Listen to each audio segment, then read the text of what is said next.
Hey guys, Nick here with another product, and I know I'm pretty late to the party on this, but I just managed to get one of these in, and I'm super excited to show it to you.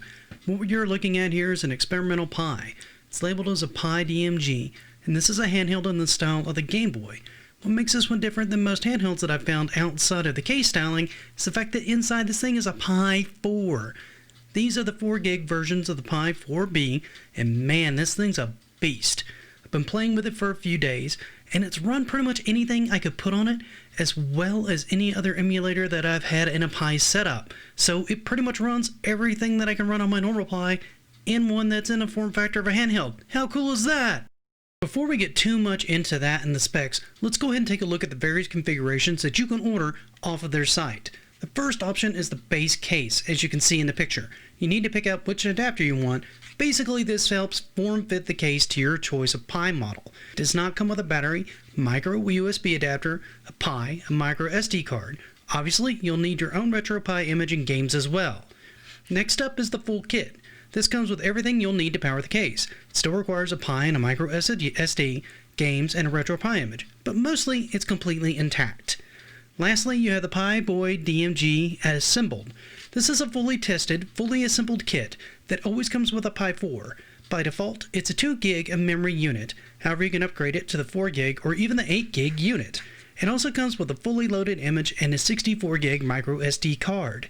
When I say fully configured assembled, I mean it. All the controls are configured for all the more popular emulators, N64 and Dreamcast included. Those of you who have set up Dreamcast emulation will know the annoyance that's configuring a new controller layout for that system. Here, you don't have to do that. It's already been configured and done. All you had to do is load ROMs into directory and you're good to go. But now that you know all the specs and the configurations, let's take a look at this thing. Man, this thing is gorgeous. It immediately takes me back to my Game Boy days of old, with just the look and the feel of it. Everything about it feels identical to what I remember my OG Game Boy feeling like the first time I picked it up. However, you can plainly see that instead of 2 buttons on that face, there are 6, along with an analog stick on the bottom. All these click and feel well made and durable. The D-pad is nice and responsive. However, I wish it were a little tighter. Every now and then it feels a smidge squishy, but it's perfectly serviceable for what I want to do with it. The analog stick is nice as anything I've used in the past. It also has 2 buttons on the back, your L and R buttons respectively. These come with 2 different button types, one that sits more flush against the unit as you can see here, and another where they're slightly raised. Personally, I prefer the latter. I find that they're too flush against the unit by default to be able to find them very well while you're playing. The only nitpick that I have is the left trigger is a little awkward. Don't get me wrong, it's usable, it's just not the easiest button for me to hit while I'm playing and trying to maneuver the character around at the same time. The other thing that bugs me a little is that they decided to map the buttons to Y, B, X, and A, and then use the L and R on the back. This leaves X and C mostly unused on the unit. This is easily fixed by simply remapping the buttons on it, but it just comes off as confusing to configure a handheld with 6 face buttons and ignore 2 of them for the most of the emulators, given most of the things that Pi 4 is going to run well stop around the time of the Dreamcast, which only had about 6 buttons on average. But enough of complaining about that. Let's finish the tour. You'll notice that the bottom of the unit has the volume and headphone along with a power plug so that you can charge the unit. On the right side, you simply have the LCD brightness. On the top, you have a LAN connection with a gigabit Ethernet if you choose to hardwire yourself to the network. You also have 2 USB 3 ports and 2 USB 2 ports, very standard for a Pi 4.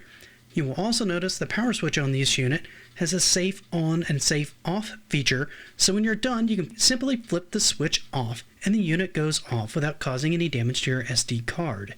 Finally, you have the mini HDMI out and the SD card slot on the left side of the unit. This makes this one of the most flexible handheld units I've seen since I started researching them. Not only does it function as a handheld, you can hook it up and use it like a regular Pi, using the wired controller of your choice.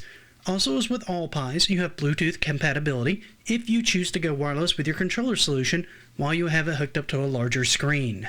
With all that said, let's turn this thing on. Now that it's up, you can flip through all the different consoles. Let's start out with the Game Boy. Not because it's the hardest thing to run, quite the opposite. This is a very easy system to emulate, but it just looks so damn good on this system. It's important to note that the colors are black and white versus the greenish color of the original. but the display just makes it look so nice. The 640 by 48 resolution really makes this look good. Next up is the Game Gear, and honestly, this looks every bit as good and plays as great on this system. Everything runs and feels fantastic. If you don't have the original hardware and you want a handheld feel for these kinds of games, this is a great way to experience it. Now that we've done those two, let's jump up to PlayStation and really flex this thing. For this, I'm not going to go crazy. I'm just booting up Symphony of the Night. It's one of my favorites on the system, and it runs just as clean as it would on any Pi. This is no exception. The controls are nice and responsive, and the sound out of this thing for only having one speaker is pretty impressive. Let's boot up some Dreamcast, and man oh man does this tickle me every time I boot this up. Having Dreamcast games running on a handheld is just, there aren't words, it's just awesome. Let's take a look at DOA 2, known to stress out a lot of systems.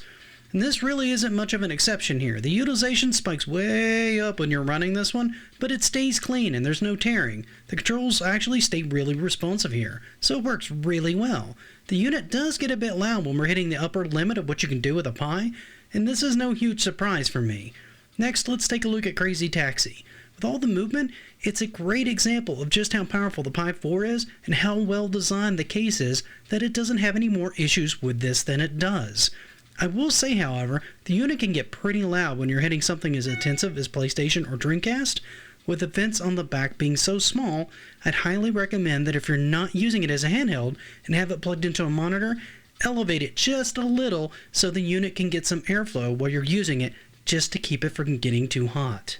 I have to say I love this case. It makes the Pi super portable and puts everything up to Dreamcast in my hands, which makes it super flexible. This will likely become the one I use the most for streams, and if I ever take a trip, it'll be one of the first things packed for when I have downtime and want to play something while I'm on the plane.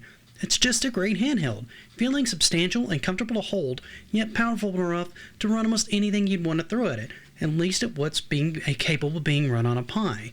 However, that's just my opinion. Let me know what you think in the comments. Oh, while you're there, go ahead and hit that like and subscribe button, and until next time, happy gaming.